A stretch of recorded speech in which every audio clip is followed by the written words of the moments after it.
Thank you. Hello, everyone. So I'm going to take you through the bundle that we've put together to kind of make ECL easier to read and easier to think around. As a data scientist, one of my chief pain points while learning it was that sometimes simple things weren't simple, and you sometimes had to break your thought process to write what you needed to do. I'm not bashing ECL. It's got its strengths, but sometimes you just need to whip out a quick function. And the idea behind Dapper is that you can do that a lot more easily and share it more easily. So my first poll is, if my slides will load, there we are, is whether anyone else has been bothered by overly verbose ECL commands before. Have you ever thought, oh, I just want to do this quickly, and realized you have to write a whole project and thought, oh, this should be easier?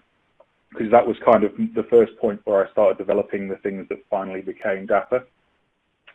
I've got some examples for you here. So this, feel free to correct me if I've got any of these wrong, but this, as I understand it, is the easiest way to do a dedupe. This is a project where I'm simply changing one column. This is a named output, so it's not just result 1 or result 2. This is outputting to a CSV. And then finally, I've got a grouped count there, which I couldn't actually fit on the slide. All of these things conceptually are quite simple, but in terms of ECL, they're quite verbose, and there should be a better way. So we put this together, and it was designed kind of by and for data scientists and BAs doing investigation and extraction. All I want is to select the columns I need, filter them, and pop them out so I can put them into Python or R. It's also quite good for someone just coming over and saying, oh, what did the data over here say about this? It's great for testers and devs doing QA because it's easy to share and it's easy to read. And it's good for devs doing basic ETL tasks as well. Sometimes you do need a project, but sometimes you just want to do something quickly. And the compiler is smart enough that if you chain together several Dapper commands, it will work it out. It will go, oh, that's just one project. I'll just turn it into a project for you. So there's not that much cost to it, but there are costs because you can't optimize it in the same way. It's kind of been inspired by R's dplyr. Now, I appreciate not everyone on the call will know how R works, but I'm going to show you some code, and I'm almost certain you're going to get what it does. Import a library, read a CSV, select 2 columns from the CSV, make a new column, group by that new column, count values, and output to a CSV. It's relatively clean, it's relatively easy, and it's relatively easy for even a non-specialist to understand and read.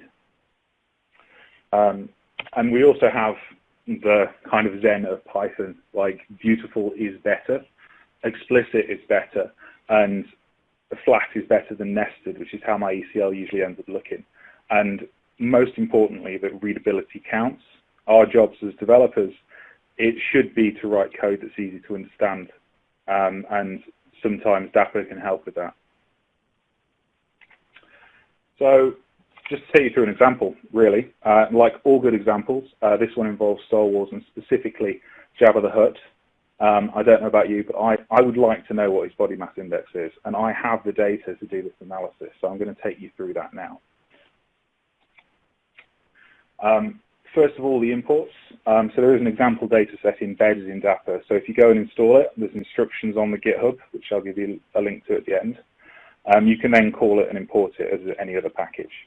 The important thing to note here is that it should always be imported as TT. This is because the Dapper bundle itself calls itself. Its tools are dependent upon one another, and this is the easiest way to embed that. So as long as you respect that it's always imported as TT, it has other tools within it, the string tools, which should always be ST. It's a relatively, it's a bit of a bodge, but it's the best way we could do it.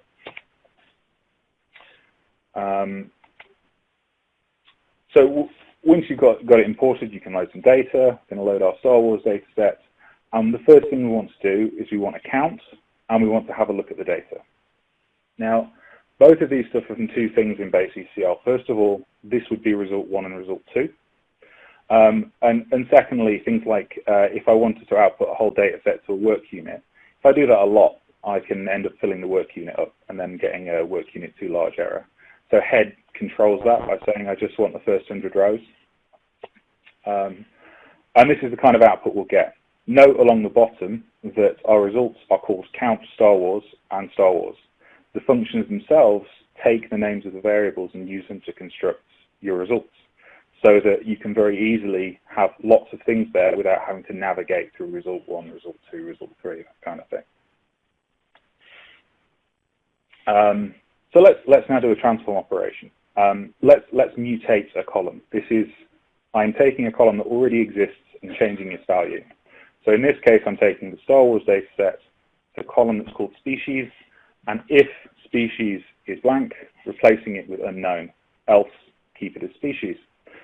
Note that I don't have anywhere here left, which I would need if I were a project. It's not required for a simple project. You don't need it. So under the bonnet, Dapper will read this, identify that you haven't used left, and say, okay, well, that needs to go in there, and turn it into a nice project. If you do specify left, which you can, it will take that as read and not attempt to do the corrections. So you can go with whichever one you prefer. And let's have a look at this. Let's have a look at the head of this data set. Again, you'll note the results have been named fill blank home, which is the name of the variable, and that the species is now unknown for Rio Oli. Sorry, pronunciation is not my thing. Let's do some new things now. Let's make our Bmi column. So you'll see here, Bmi, append to fill blank home, a real type, calls Bmi, and the value is mass times height to power 2. Again, no need for left, no need for self. It'll simply, under the bonnet, go, that's what that person wants, and apply it in a project statement. We can have a look at that. But first of all, just to make our life easier, let's just select 2 columns. And again, we can do that with tt.select. It also has a sister function, tt.drop, so you can optimize it to whatever use case you feel works.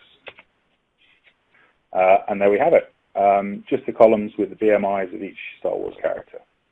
Of course, this isn't in the correct order, so we're going to move on and do a little bit of sorting, and then we'll do some deduping. I appreciate this function may not be much less verbose than the core ECL.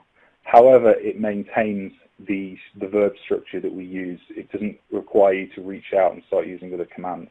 And you can optionally set a distribute flag in this as well, which makes your life a bit easier. It's off by default, but you can just enter true as a third argument, and it'll turn a distribution on. Let's have a look at this, and there we have Jabba the Hutt at the top with a BMI of over 7, which is impressive even by my standards, I'll say. And then other people down there, we've got some droids in there and other bits and bobs as well. I would have thought Darth Vader would have been higher, but there we are. We can also do group counts. So tt.countn will basically group by the variables you have on the right. All of these where you see that variables are a string, you can enter as many variables as you want there. So I could put species, comma, homeworlds, comma, hair color, and it would group by all 3 of those variables. So anytime you see a Dapper function with that kind of, the second variable as a string, you know there that you can put as many things as you want, and provided they're in the data set, it will work out what you mean and correct for it. So here we are counting species, and then we're going to arrange it by -n, which is going to give us the top counts at the top. And then I'm highlighting things. There we are. So most of the people in the Star Wars universe are human. I don't think that's a massive surprise. It's also worth note that although I'm showing you arrange here, you can also do an arranged distinct, which will do a dedupe at the same time as your sorts and enable you to do things like sorting by date before you distribute by UID. And here's an example of a distinct without the arrange. So here I just want to see the distinct combinations of hair and eye color in the Star Wars universe, because why not? And in this case, again, we get a nice little dedupe table full of each hair and eye color combination. So you can see the distinct is basically a wrapper for that really long sort distribute dedupe statement that we had earlier. And arrange distinct gives you a bit more flexibility if you were to use it as well. A guide for that is on the blog and on the GitHub. Finally, we have some results to save. So tt.to-csv is a shorthand for writing to a CSV without any extra arguments. It's one of the things I always have to look up, is exactly the structure of a to-CSV. And you can optionally set an expire on these if you add a third argument as well. You will notice that I have not got the wavy line at the start of this. That is because I have never encountered a use case where I don't need it. So I've simply set it so that if I forget to put it in, it puts it in for me. I'm happy to take criticisms on that. I just want to do a quick side-by-side of this. Now you've kind of got a feel for it. On the left, you will see some Dapper code that basically does all the things we've just run through. And on the right is my, maybe a little ham-handed, but I think it's pretty much there, base ECL version. You see it's thinner, it's shorter, it's less nested, and as a human being coming to it that maybe isn't the best at ECL, I can read that and go, okay, I kind of know what he's getting at. And that, I think, is the main use of this, is that if I just want to think around a data set and then share my results with someone, this enables me to do it. And writing ETL processes with this, it changes how the code looks. It becomes nice structured blocks that you can comment the top of and then read down. So it introduces a nice flow to what you're doing.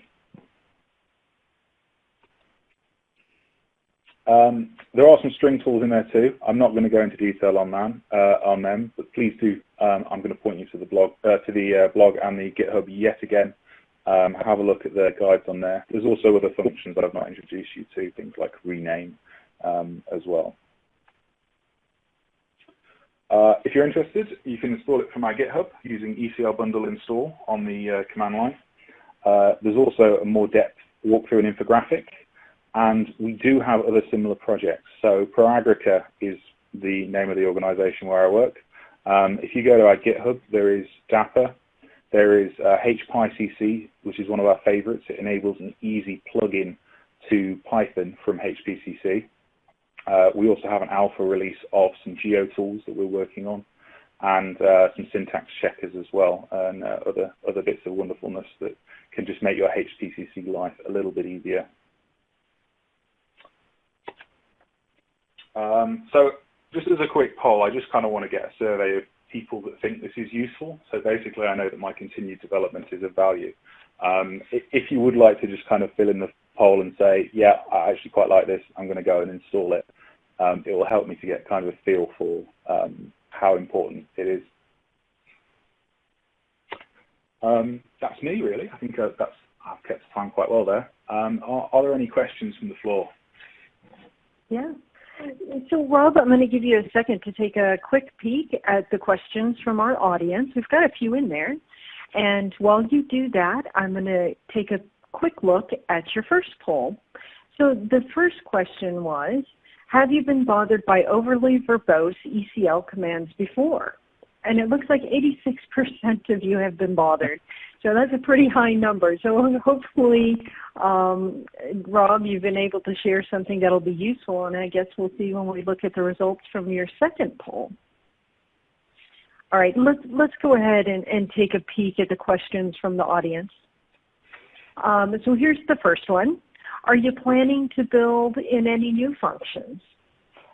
Yes, it is a source of continued development. Whenever I find something that stings, I will look at whether or not it needs to go in there. So currently, I think it's on the GitHub now, but I'm working on a bind rows function. I don't know if any of you have been stung by this, but if you concatenate two data sets, it doesn't check whether the columns match before it concatenates them.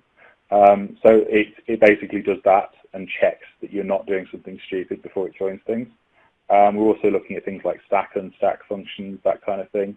Things that are important to my workflow as a data scientist. But as I say, hop over to the GitHub, put something on the issues. If you think there's something that really hurts, put it up there and we'll talk about it. All right, great. So people should definitely watch your GitHub. Yeah. All right. Yeah. Have I mentioned that often enough yet? All right, perfect. So here's another question.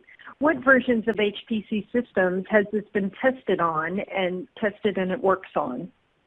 So our prod system is 6.4.2, I believe. We've tested it up to 6.4.4. It's not been around 7 yet, but we're pretty confident it works on 6. So it is a point for development. We have got some Docker images running now for testing of these things, so it should be relatively trivial to spin one up when it starts to become an issue and make sure everything works fine. Though happy to take volunteers that want to give it a test in different environments. Mm-hmm. All right, perfect. Wow, we still have questions coming in, so people are very interested, Rob. Somebody asked if this was a GitHub download, and Rob, I believe you've answered that. I have indeed. Yes, there is a GitHub download. Please go to our GitHub. All right, perfect. Can you commingle TT results with pure ECL? And if so, how would you access the results of TT commands from within ECL? Yeah, so I think if I get this question, I think, so basically what Dapper does under the bonnet is it's a collection of relatively short function macros. So even though what you're typing in is tt.mutate, what you're actually doing is calling a small project function that will modify that one column. So it will still be ECL when you finish with it. You can then pop out and do a join or whatever you need to do. The data type doesn't change. The only limitation that I have hit upon recently was when one of my Python guys tried to go tt.head and save it to a variable. But because under the bonnet all that does is call an output, that caused a problem. But in general, it is all very happy to work with core ECL. Mm-hmm. All right, perfect. So, Rob, I'll let you take a quick look at the questions. While you do that, I'm going to look at the votes from the audience for your second question. And that was, now that you've seen how useful Dapper is, will you plan to use it? So 46% say yes, 46% say maybe, and we have like a little tiny 5% that have said, no, not for them. But it looks like 95% are interested. So, Rob, you've definitely come up with a really, really good topic here. Cool. That makes me feel good about it. I will continue to bring new features to you then. Thank you.